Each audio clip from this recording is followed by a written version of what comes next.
అమ్మ చెప్పండి, ఇటీవల గ్రూప్ 1 మీద హైకోర్టు ఇచ్చిన తీర్పుని ఎట్లా చూస్తారు మీరు? వాళ్ళు కష్టపడి చదువుకున్నారు. మేము రైతు కుటుంబం. అది మా పిల్లల చదువు కోసం మేము హైదరాబాద్కి వచ్చినాము. వాళ్ళు చదువుకుర్రు, ర్యాంకులు తెచ్చుకుర్రు అన్ని. ఇవి 3 కోట్లు మా కిరాయి కట్టడానికే ఆర్థిక పరిస్థితి మాది. వాళ్ళ డాడీ లేడు. ఆయన నేను కష్టపడి కిరాయి కట్టుకొని చదివించుకుంటున్నాము. ఇప్పుడు 3 కోట్లు ఎడికెళ్ళి తెచ్చి కట్టినాము. 3 కోట్లు 4 సంవత్సరాల నుంచి నోటిఫికేషన్ రాలేదు. రాలేదు.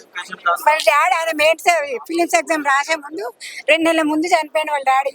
ఆయన డిసప్పాయింట్ కాకుండా కష్టపడి నేను మా డాడీ పేరు నిలబెట్టాలని ఆయన కష్టపడి చదివిండు. ఏడా డిసప్పాయింట్ కాకుండా 3 సార్లు ఫిలిమ్స్ పెట్టినా కూడా క్వాలిఫై అయ్యిండు. మెయిన్స్ కూడా రాసిండు. ఇప్పుడు వచ్చినాక 3 కోట్లు పెట్టి కొన్నామంటే మా దగ్గర తినడానికి లేదు, మమ్మల్ని ఎవరు ఆదుకోవడానికి లేరు. మేము కష్టపడి చదువుకొని ఆయన స్కూల్లో పార్ట్ టైం జాబ్ చేసుకుంటా గంట అట్లా ట్యూషన్స్ చెప్పుకుంటా ఆయన ఫీజులు కట్టుకొని ఆయన చదువుకున్నాడు. ఇప్పుడు 3 కోట్లు తెచ్చి జాబ్ కొన్నామంటే అసలు కనిపిస్తున్నాం 3 కోట్లు తెచ్చి కొన్నట్టుగా. ఎక్కడ నుండి వచ్చారమ్మా? అది ఊర్లో విలేజ్. మాది విలేజ్. మీ అబ్బాయి అసలు వచ్చేవాడా ఇంటికి అసలు? మా అబ్బాయి ఎక్కడొస్తారు వాళ్ళు? వాళ్ళ అన్ని నేను రాత్రి పగలు కష్టపడి నేను డ్యూటీ చేసి కూడా మళ్ళీ నైట్ అవుట్ మళ్ళీ ఇంటికి వచ్చి కూడా వేస్తా. అంటే నా అబ్బాయి కోసం, ఎందుకంటే ఆయన మా పేరు నిలబెట్టాలి. ఇప్పుడు ఊర్లోకి వెళ్తే మేము తలెత్తుకొని తిరగలేము. అందరూ చాలా ఆయన పేద కుటుంబం నుండి వచ్చిన రైతు కుటుంబం కొడుకు. ఆయన గొప్పగా చదివి ఆయన గొప్ప ర్యాంకులు తెచ్చుకున్నాడు. ఆయన స్టార్టింగ్ నుండి ఫస్ట్ ర్యాంకులు ఆయన కానీ అట్లా తెచ్చుకొని ఇప్పుడు మేము ఎట్లా మొఖం అయితే చూపెడతాం చెప్పండి. మా ఊర్లో అంటే ఈ గ్రూప్ 1 ఇచ్చిన తీర్పును కొన్ని రాజకీయ పార్టీలు రాజకీయాలు చేస్తా ఉన్నాయి. దీనికి సంబంధించి రాజకీయంగా వాడుకోవాలి కానీ పిల్లల స్టూడెంట్ మీద అట్లా వాడొద్దు కదా. అది వాళ్ళు కష్టపడి ఇప్పుడు వాళ్ళ రాజకీయం వాళ్ళకి కూడా కొడుకులు ఉంటారు. వాళ్ళు కొనగలుగుతారు, మేము కొనగలం కదా. మామూలు పేద ప్రజలు ఎడికెళ్ళుకుంటారు. మేము కష్టపడితేనే మాకు వస్తాయి. కష్టపడింది మాకు ఎవరో ఇచ్చి డబ్బులు నీ కొడుకు జాబ్ కొనిస్తామని కొనిస్తారా? మరి అదే మీరు ఎక్కడ నుండి వచ్చారు? మాది ఇక్కడే అండి, హైదరాబాద్. చెప్పండి, మీ అభ్యర్థులు అంటే ఇలాంటి ఆవేదన గురవుతా ఉన్నారు. అదే 3 కోట్లు అంటే 3 కోట్లు ఇచ్చే స్తోమత ఉంటే అసలు గవర్నమెంట్ సైడ్ రారు కదా. పిల్లలు కష్టపడారు కదా, 5 సంవత్సరాలు 6 సంవత్సరాలు కష్టపడారు కదండి. ఇప్పుడు అంత కష్టపడకుండా గవర్నమెంట్ జాబ్ రావాలి, ఇక్కడ స్టేట్ లో ఉండాలి, ఈ తెలంగాణకు సేవ చేయాలి అనే కదా పిల్లలు వచ్చింది. అదే 5 కోట్లు 3 కోట్లు ఉంటే ఏ ఫారెన్ లో ఉండి బిజినెస్ చేసుకునే వాళ్ళు కదా. ఇప్పుడు ఎవరో చేసిన ఆరోపణకి ఈ పేదరికంగా ఉన్న వాళ్ళే ఇక్కడ ఇప్పుడు ఇంత మంది పేరెంట్స్ చూసారు.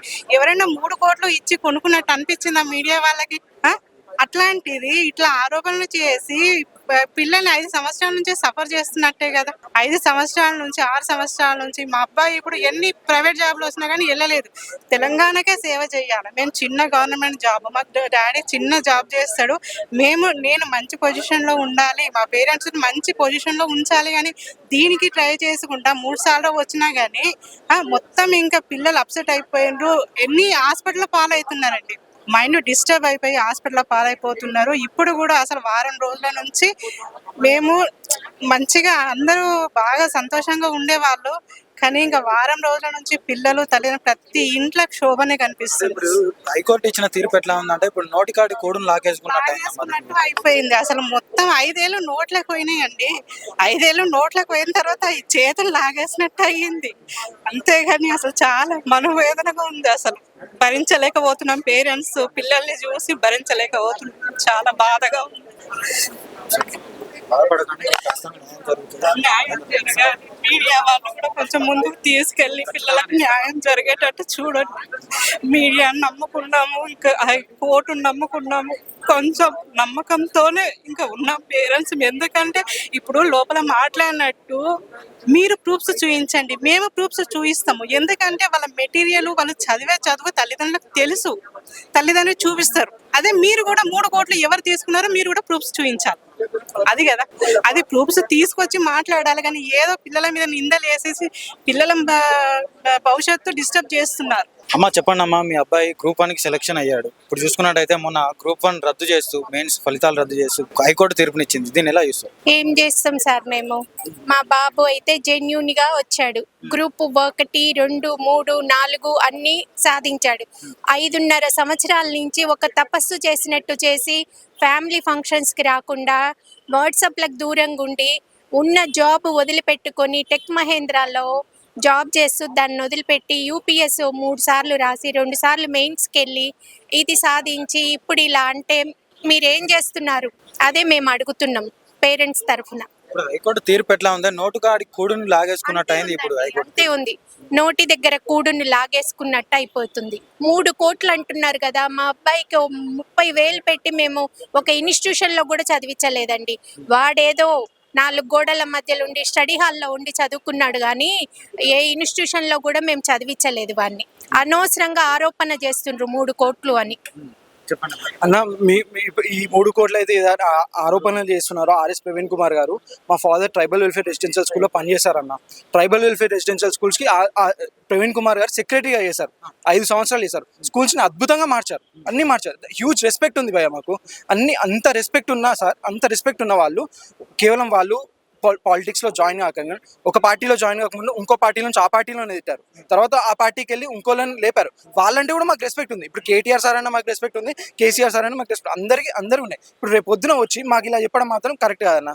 అలిగేషన్ చేయడం, అంత పెద్ద మనిషి అంత చేయడం ఏమన్నా కరెక్ట్ అన్న? ఇప్పుడు 3 కోట్లు అంటే నేను ఒక ఉద్యోగం అనుకుంటాను. నాకు గ్రూప్ 2కి డాక్యుమెంట్ వెరిఫికేషన్ ఇచ్చారు, గ్రూప్ 3కి డాక్యుమెంట్ వెరిఫికేషన్ ఇచ్చారు, గ్రూప్ 4 నేను జాబ్ చేస్తున్నా, యూపీఎస్సీ 2 సార్లు మెయిన్స్ రాసిన. ఇన్ని ఎలా అన్న?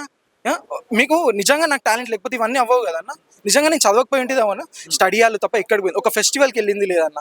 ఒక ఫ్యామిలీ ఫంక్షన్ 5 ఏళ్ల తర్వాత ర్యాంక్ వచ్చిన తర్వాత నేను వెళ్ళినాను ఒక ఫ్యామిలీ ఫంక్షన్కి. అంతవరకు రిలేటివ్స్ ఒక్కొక్కసారి ఫ్యామిలీ ఫోటో చూపిస్తే మా కజిన్ని గుర్తుపట్టలేదన్న. మేము 4 years తర్వాత వాళ్ళ పిల్లల్ని చూడని కూడా చూడలేదు. అమ్మ ఈమె ఎవరు అంత అలాంటి పొజిషన్ నుంచి ఇంత కష్టపడి ఇంత అవుతే ఇప్పుడేమో మీరు ఇలా అలిగేషన్లు వేసి కేవలం ఒక 4 పదాలు వదిలేసి ఇష్టం ఉన్నట్టు వాళ్ళు బురద చల్లేస్తాము. ఇంకా మీ ఇష్టం మీరు ఏమైనా వేసుకున్నాను. అట్లా వేస్తే ఇంకా ఎప్పుడన్నా మాకు న్యాయం జరిగేది? గ్రూప్ 1 నిర్వహణలో అవకతవకలు జరిగినాయని చెప్పేసి మీ అభ్యర్థులే కోర్టు మెట్లు ఎక్కాల్సిన పరిస్థితి కనిపించింది. మరి దీన్ని ఎలా ఇస్తారు అన్న? మేము కూడా అభ్యర్థులమే అన్న. ఉన్నటి వరకు గ్రూప్ 1 వాళ్ళకి రాలేదని చెప్పి వాళ్ళు కోర్టు మెట్లు ఎక్కితే ఎంతవరకు సమంజసం అన్నది.